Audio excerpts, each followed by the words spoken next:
Hey guys, it's Rich Boy J here, back again with another video, and this is the finished version of the Crait MOC. If you guys aren't aware, this is Garrett. He's the one who collaborated with me on this MOC, and he has a YouTube channel. Make sure you give him a subscribe at Garrett Bricks, as well as a follow on Instagram. He has some great content there, as well as some great stuff coming. So this MOC is 4x9 gray base plates, which roughly equates to 16 feet by 5 feet, and it is absolutely massive. So let's start over here on the walker end, and then we will proceed throughout the rest of the MOC.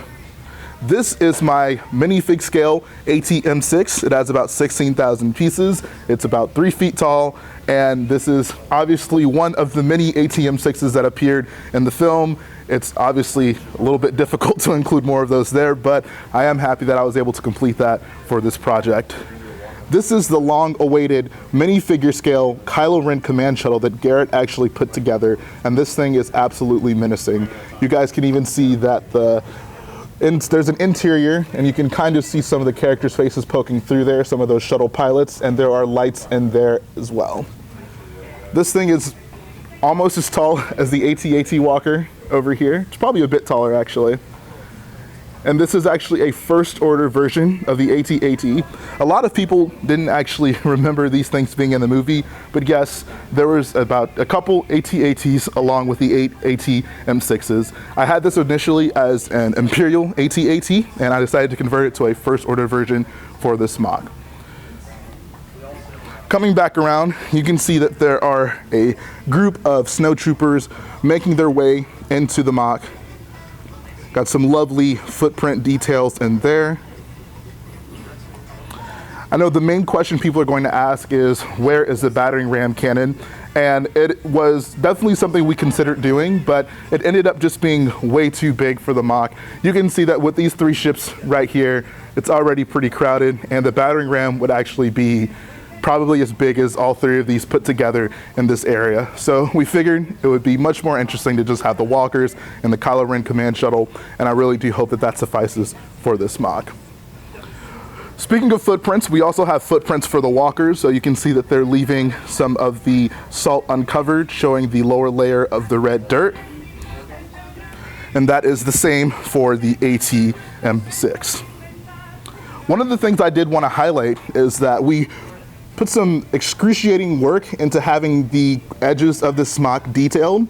You can see that there are a lot of 1x2 red slopes and 1x2 red bricks, and this is just kind of to give the idea that the MOC was simply cut out of the ground on Crait, and you can see that the underlying dirt layer, which is red, is exposed. So that's why that looks that way, and I think that it accentuates the MOC pretty well. It's almost like a border. Moving over here, we have a crash TIE fighter. This is actually one of the first things that we built from this MOC. It was one of the few shots that we got of Crait in the trailers, which made it a lot easier for us to be able to faithfully recreate it, because the movie was not on DVD when we were working on this. Moving over here, this is one of the many ski speeders that are included in this MOC. We have 5 of the Lego sets. However, we did go through a little bit of it and actually recolor them to make them more faithful to the movie and not have them all be the exact same build. So that kind of broke up the monotony of them, and I think that they look pretty freaking cool. One of the things that we kind of dreaded about this MOC was figuring out how we were going to do these dust clouds. The dust is such an abstract thing that's not obvious to recreate in Lego, but I'm happy what we were able to come up with using a lot of those curved slopes, and I think that it's now pretty obvious as to what that is. If you guys will recall from the movie, these ski speeders actually exit the base through a hatch through the top of the door, so this is obviously the big door that keeps the first order out, and you can see we have a ski speeder mid-flight coming out of the door with a very, very famous movie character. You may know him as Dominic Toretto in the Fast and the Furious series, and he is, of course, coordinating one of his many crazy stunts. So he's hijacking that ski speeder right there. And the idea behind this MOC is that the ski speeders will exit through that door. they'll come down to the battlefield, and I'm sure you remember from the movie, once they hit the ground, their skimmer essentially kicks up a layer of salt and leaves a line of the red dirt in there. So we went through a lot of trouble to make sure that that was recreated pretty well, and to also make sure that these lines were smooth in their curves, and I think that we did a pretty good job. This is honestly one of my favorite parts of the MOC. Coming back around here, this is meant to represent the scene where Poe actually hops out of his ski speeder, leaves it parked, it kind of crashes into the trench, and you can see that he's actually making his way along with a bunch of frantic resistance troopers back into the base. Shout out to Garrett for setting up all these figures in here and really doing a good job at recreating some of these scenes. Before we get too much into the trench, I'm going to take you guys back around the other side. So you can see once again we got more of the ski speeders treading through the salt flats. And we have this one right here being chased down by a TIE fighter. This is not a Lego set, this is Jarek's TIE fighter. Shout out to Brick Vault. They actually sent me the instructions to be able to put this in this MOC.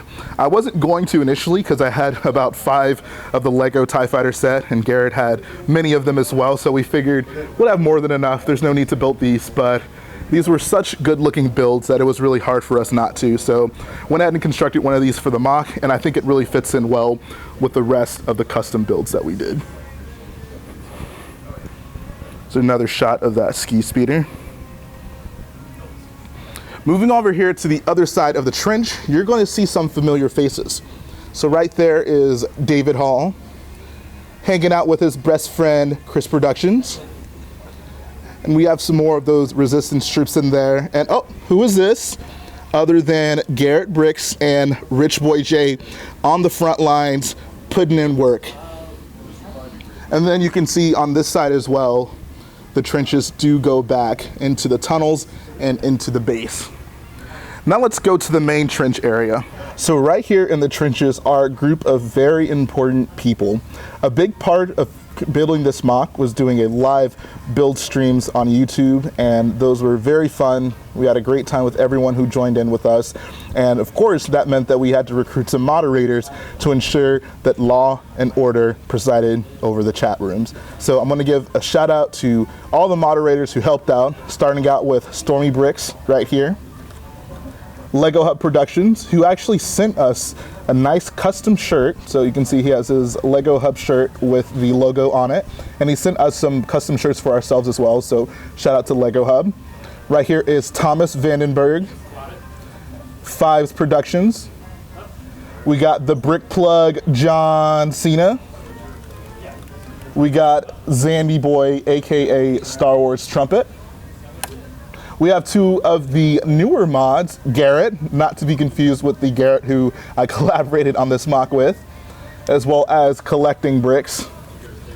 There's N8 Customs back there. And then I'm actually going to come back around here and show you guys one of the true boyos who is actually here live in attendance, the Brick Whiz. Shout out to the Brick Whiz. He certainly helped a lot of this project move along, and he is a true boyo. And then finally, this is going to be a cut.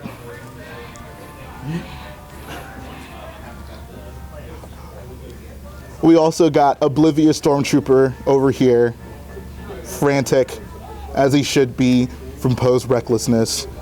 Poe's just never going to learn. And now back to your regularly scheduled programming. Right here we have General Emmett surveying the battlefield, checking out their impending doom. And then right behind them is none other than the Salt Guy, and of course, Gareth Edwards giving him some type of look.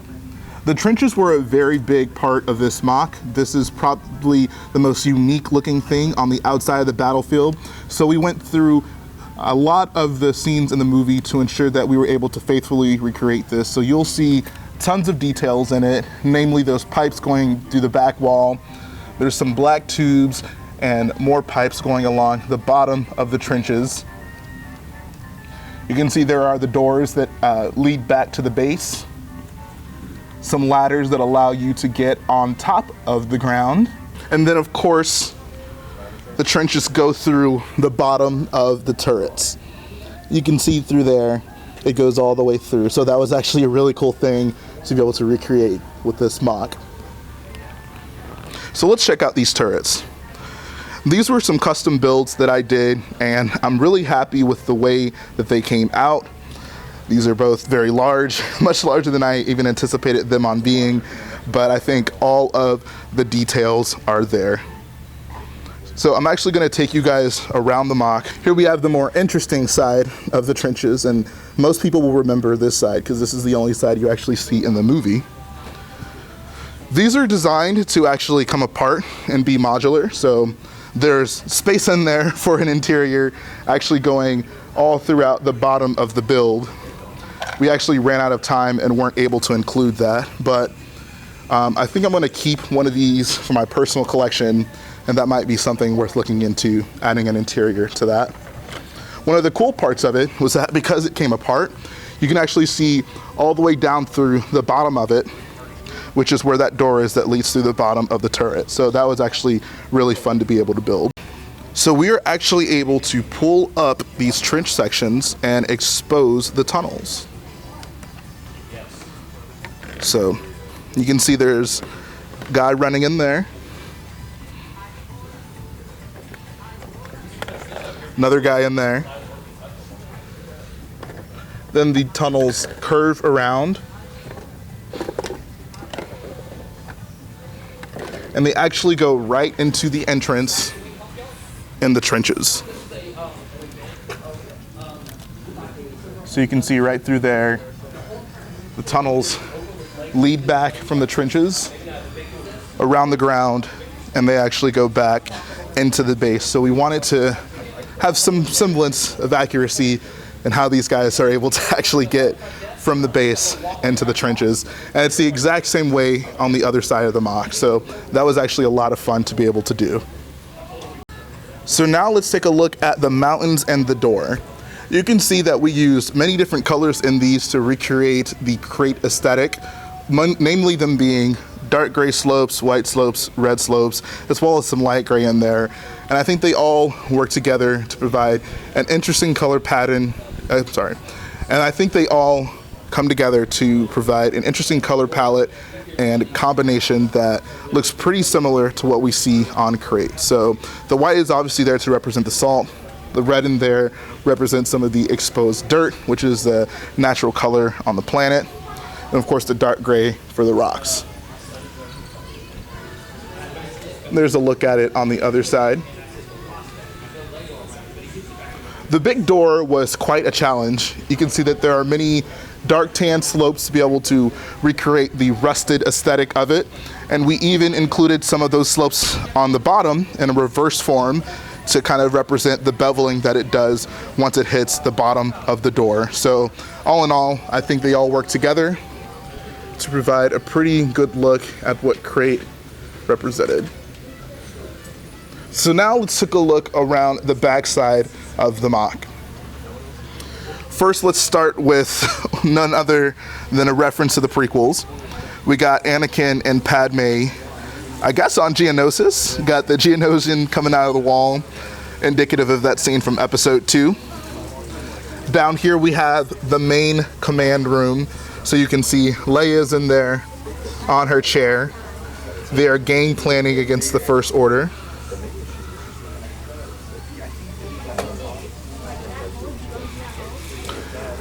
I designed this and I looked at a lot of pictures from the movie. There was no one shot that really indicated how this room was laid out. I had to take some creative liberties as well as look at it from a lot of different angles, use some reference material from Battlefront as well to be able to recreate this. So we got Lieutenant Dacey over there, as well as Cadell Connix, also known as Billy Lord, Carrie Fisher's daughter. And we even got Edgar Wright. Yeah, he makes an appearance in the movie. And we have Luke Skywalker making his way into the MOC. So that's the command room. Created this door right here, so this room is illuminated with lights. You can see them on the roof. And this door just gives us access to the battery pack to be able to turn the lights on and off. Moving around to this side, we have a look at the crystal caves. So this is a fun room to do. A lot of people will recognize this kind of aesthetic from Battlefront 2. You can see there's a forgotten miner in there. It's kind of sad. And of course, a mini kit. We got actually 10 of those all throughout the MOC. Find all 10 and you'll get a reward. No, I'm just kidding. But yeah, that was a fun room to do. And now coming around to the main base section, you can see we have lined up the Resistance shuttle that the Resistance actually takes into the base, as well as the First Order shuttle that Finn and Rose take from the Supremacy to get onto this planet. Finn and Rose are of course telling them not to shoot, and we got a lot of the Resistance folks shooting at them. And then we have Poe reuniting with his best friend BB-8. I'm sure you'll notice we have tons of Voltexes going throughout the entire build. These are a custom build that I came up with, and I think it worked pretty well. People are able to tell exactly what it is, and that was the most important part. Right here is actually a special sig fig. This is Enther's sig fig. If you guys don't know him, check him out. He has a bunch of amazing starfighter builds, but in this MOC he is 1N-TRT. So I'm sure you guys have noticed the mini kits. One other thing we want to include from the LEGO Star Wars games were an access to get through that door. So most of you will remember from the games that there are these little circles on the ground that you have to stand your characters on. You can see they're waiting for the third guy to get on there, and then once he gets on it, it'll turn green and the door will open. As far as detailing inside of this cave, we use a lot of gray slopes, obviously. Got some of that brown tubing going through to represent the pipes on the walls. And you can see that that's actually the reverse side of the door. So had to use those dark tan slopes upside down. There are no reverse dark tan slopes, so that was quite the task trying to get worked out, but I think it turned out pretty well. Moving up, you can see that this is actually the hangar that they use to take to the outside of the MOC. So this is where the ski speeders would be. The door on this side is obviously closed, but that one is open, and you can see the ski speeder flying out. And I actually really like this view. It's a cool way to see, like, onto the battlefield, all three of those huge ships on the other side. Then of course got one of the old Rebel carts. This is of course an abandoned Rebel base, so we wanted to make that apparent. And then this guy is seeing off his best friend. Over here we got the best salt related meme, probably the only salt related meme, Salt Bay. And then we left this area exposed. Initially this was supposed to be all covered, just ended up running out of the parts to be able to do that. So our compromise was kind of having the red areas exposed, and I think it's pretty obvious as to what it's supposed to be. So that worked out actually pretty well. Got the crystal caves there, got a Voltex chilling up there as well. So all in all, I think this looks pretty awesome. We have a similar thing on this side, and of course an appearance by none other than Lance the Porg. Coming around back this way, we have a look at our favorite Star Wars villain, Darth Maul. He can't help himself but to show up in every single medium of Star Wars. How awesome is that? Then over here we have a special room that Garrett actually put together. We have the Minecraft room. So you can see we go into an alternate dimension where everything is blocky and things have to be built. Actually, that sounds like Lego, never mind. Moving back around to this side, there's actually a cave that goes, oh, there's Deadpool. There's a cave that actually goes into the base, so you can imagine that if the base came out further, this would just kind of be a cutout of it, and I think it actually looks pretty cool, especially with the surprise character there. Another little insert, Voltex, chilling in there. And now the long-awaited fan appreciation room. So this is actually something very special we wanted to do. We had a few other plans that we just weren't able to complete, but there are a lot of things in here that anyone who watched the streams for any amount of time would recognize. So let's start from one side and go to the other. Right here, this is actually something, it's not obvious, but we wanted to add this because it is a tribute to a very special person in the streams, Kenneth Robinette. He made so many donations to this MOC, and we can't even explain into words how much it meant to us to be able to get that kind of support on this project. He made a large part of this MOC possible, and this is our tribute to him. He is being carved into the rocks and forever being immortalized in this MOC. So Kenneth, thank you so much. I've told you this so many times, but I'm going to keep telling you thank you so much. It really meant a lot that you were able to contribute. With that being said, Kenneth was not the only person to contribute. There were a lot of other people who did. I'm actually going to include a list of them in the description of this video, so anyone who is able to contribute using the super chat function or PayPal, anything like that, it means a lot that you guys be willing to spend your hard-earned money to help see this MOC through. So thanks to you guys. And of course, who else would be carving Kenneth into the wall but the inventor of Boyo himself, Jar Jar here. That's probably the most important part of this room. Then right here we have one of the biggest fans of the channel. This is, I guess anyone who doesn't know who this is would be like, what in the world am I looking at right now? So this is Drink Tea Lego, and he has been in, if not all the streams, probably 95% of them. He's always there, he's always supportive, and we have tons of love for Drink Tea. So Drink Tea, this is for you, buddy. Went ahead and put you in the MOC. We didn't want to just give you a sig fig, but we wanted to do something even more personal. So there is you in the MOC, and I hope that you enjoy it. Moving to the other side, we have Lester, and this was actually kind of meant to be a tribute to Dalek Bricks. He actually took a trip to London, and he sent us some of the figures that they have exclusive over there. So thank you, Dalek. We went ahead and put one of them in there. That was very nice of you. We certainly appreciate that. So appreciate that. And then, of course, none other than Babe Fortuna. You've seen him in his Jabba's Palace wardrobe, but this is him in a more calm, relaxed state.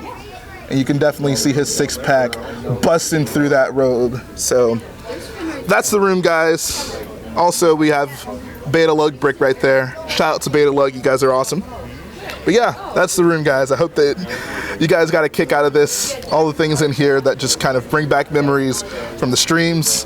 It was a great time, and I'm sure we have many more memories to be created with further streams down the line. All right, guys, that is going to finish up your look at the first version of Crait. Make sure you stay tuned for the next video. We're going to show you after the battle scene, once Kylo Ren shuttle parks, Luke Skywalker comes out, and everything gets a little bit more interesting. So thanks to everyone who has supported the MOC, whether it be through super chats, through coming onto the streams, or commenting, or even just watching these videos. You guys make all this possible, and we are extremely grateful that we were able to get this thing finished up. So see you next time, guys. Like I always say, if you like what we do, go ahead and support the video by hitting the like button, support the channel by hitting the subscribe button, and we'll be back again very soon with some more great content.